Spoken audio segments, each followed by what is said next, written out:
It was really a reversal of roles as Clemson benefited from 2 Syracuse fumbles and a missed kick, and that helped them get off to a 14-0 lead, which they would never surrender. There was a brief time where Clemson got up 14-0. Syracuse had one really good drive, and you maybe thought this was going to be an annoying game, but then Clemson pretty much dominated the rest of the way. If not for, what's kind of been a bugaboo all season, fumbles and missed kicks, Clemson lost another fumble and missed another kick. Otherwise, this one could have been, true blowout territory. It really could have been something like, 38 or at least 34-7, if not for the Jake Bringstool lost fumble and the missed kick. To me, the headline was the defense. They got what I thought was kind of unfair criticism following the game at Florida State, where 31 points were scored by Florida State, but really only 17 points in regulation, fault of the defense. So I thought some of that criticism was unfair, and Wes Goodwin's defense really made a statement. Here's the drive list for Syracuse. So Syracuse got 11 yards and fumbled. They lost 6 yards and punted. They got no yards and fumbled. Then they had the one really good drive, 75-yard touchdown drive. 5 yards punted, 49 yards, resulting in a missed field goal. 5 yards punted, 14 yards punt, 4 yards punt, 8 yards punt, 42 yards and a touchdown. That was after the Bringstool fumble. And then 12 yards, and it ended with an interception by Jeremiah Trotter. Very next play, Clemson runs it 30-plus yards per touchdown. And then they went 25 yards, turnover on downs, 27 yards, time runs out, end of the game. So maybe 2-ish decent drives, maybe 3 if you want to count the missed field goal drive. And they had a lot of drives. So I thought that was a really, really impressive showing by the defense. Really encouraging. There's kind of some talk has this defense fallen off without Brent Venables? And I'm certainly not going to crown Wes Goodwin the next Venables by any means. I mean, he's the best defensive coordinator Clemson's ever had, probably the best in the country for a long period when he was in that position. But I think Wes Goodwin's fine. This is a good defense. TJ Parker looks to me like Clemson's best defensive end. He had 2 sacks. He leads the team with 3 now. He posted an 83.1 PFF grade. That's excellent. Anything in the 70s is pretty good, so to be in the 80s is great. Barrett Carter tied for the most tackles in the game with 7. He had 1.5 tackles for loss. He had a 76.3 PFF grade. Thought he was great. He just really zipping to the ball and getting out on the perimeter and kind of just stopping up anything they're going to do on the outside. He just really had a nose for the ball. Looked great. On offense, I thought Cade Klubnik played well. He had one bad throw that probably should have been a pick 6, but it got dropped. But otherwise, he was accurate. No fumbles, aside from the one bad throw that could have been a pick 6. He looked good. Good on the move. Used his legs to pick up a first down. That's really all you want. He finished with 263 yards. He's also been a guy that's got a lot of criticism, and I didn't think he really deserved it. He's raw. He fumbles way too much. He's got to work on that. But good to see no fumbles from him this game. It was disappointing to see Bringstool with a fumble. Otherwise, it would have been a really clean game from the offense. Before I keep going, just a reminder to subscribe to this channel if you haven't already. If you have, thanks for subscribing. Don't forget to like this video. And also, we do have a new feature on the channel where you can go below and click thanks and give to the channel if you feel so compelled. Thank you to Ted Jackson, who's already done that. All right, let's keep going on this offense. Will Shipley, he kind of struggled. Under 4 yards a carry, only a 56.2 PFF grade. Not ideal for him. And Maffa, until the very end of the game, wasn't any better. He was struggling to pick up yards. But then on the very last, sort of the final play that was the nail in the coffin, he had a lot of patience. The right guard, right tackle both pulled. He waited for him. And as soon as Blake Miller got there, picked up that last block, he took off through the hole. So great patience, great burst, and he goes 30-plus yards for the touchdown to put Clemson up 31-14, which was the final. So I thought Maffa was, kind of by rule, a little bit better as a pure running back, ball carrier, I should say. I don't know if Shipley might be still a bit better in other aspects of the game, but Maffa's been good. But the two of them, not a banner day for the running backs. Interesting kind of notes on the wide receivers. This was a position that coming into the season I thought would be a problem. It has been a problem, and did not see Tyler Brown being the guy who steps up, but he has been Clemson's best wide receiver to date. He had 9 receptions, 153 yards, a 75.6 PFF grade. Without Antonio Williams, who I think he'll probably be back after the open date, if not for Wake Forest. But without him, Tyler Brown's the best receiver on the team. It's not particularly close.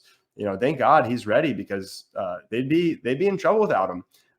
So he's been great. Big kudos to him. Troy Salato's a guy it's easy to root for, given all his injuries in the past, but he looks really good, very sure-handed. Four catches, including a touchdown for 37 yards. Bo Collins had one really great play. It looked like just, fly route right down the field, stops, kind of does a stutter, start and stop, and just burns the cornerback for a long 47-yard touchdown. Beyond that, he only had one catch. He did draw a couple pass interferences. You got to give him credit for that.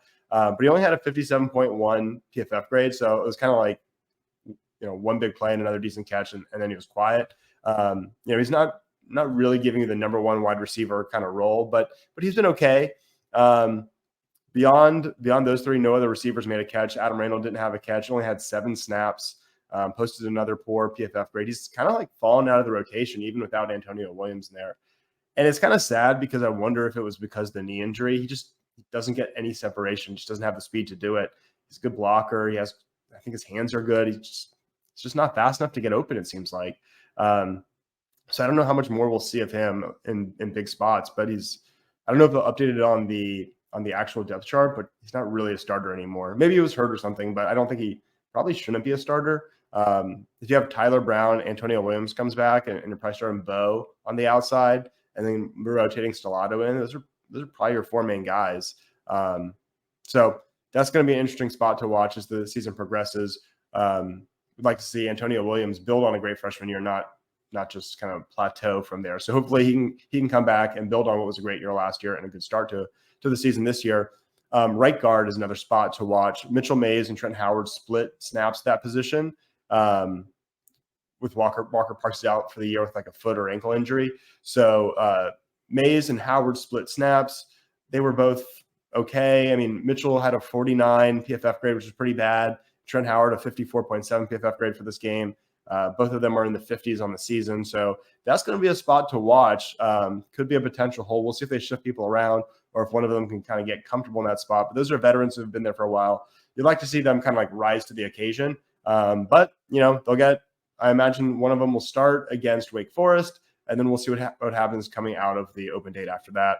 So that's another spot to watch. And then the kicking game is still a problem. Jonathan White's was 1 for 2. He's now 2 for 4 on the year. Robert Gunn was 1 for 4 on the year. So combined, they're 3 for 8. And this is a spot I feel really strongly that scholarships need to be allocated a little bit differently. Taking a chance on high school kickers just, to me, seems like an overly risky investment. You only have 85 of these scholarships to give out. And Clemson, in my opinion, rightly doesn't pull scholarships for kids who are doing their best and just not performing. But as long as they're doing their best and they're not breaking rules, they don't just yank scholarships from kids. So you give a high school kicker a scholarship and he turns out to not be good, you're playing with 84 scholarships for 4 or 5 years, right? And you don't have to go super far back. In 2015, they gave a scholarship to Alex Spence. He didn't win the starting job, went to walk-on Greg Hugel, who eventually earned the scholarship. And Spence was the backup for 5 years. So you had 2 kickers on scholarship for those 5 years, or starting when Hugel earned a scholarship. Spence did start in 2017 where he went 9 for 14, but otherwise was a backup. So, with only 85, you don't really want to have multiple kickers and punters on scholarship right now. Clemson has a backup kicker on scholarship, a starting kicker not on scholarship. They have 2 punters on scholarship plus a long snapper. So might need to be, it's not something you're going to fix now, or maybe not even this offseason, but philosophically, that's something that I would suggest needs to change. So Clemson's got 2 weeks to figure things out. Wake Forest is pretty bad. They lost to Georgia Tech. Georgia Tech just lost to Bowling Green pretty bad. I think Wake Forest is not very good this year. So that's kind of a tune-up before your open date. But then you go to Miami, who their defense is ranked really highly, and Tyler Van Dyke is having a great year. That's going to be really tough. You go to Raleigh, where people say Clemson has a bugaboo. NC State hasn't looked great. They just lost to Louisville this week. But nevertheless, back-to-back road games, then you come home for Notre Dame. So you got 2 weeks to straighten these things out. Overall, though, I'm pointing out some issues, but overall, I thought this was really encouraging. You go up to Syracuse, You take care of business, frankly, pretty comfortably.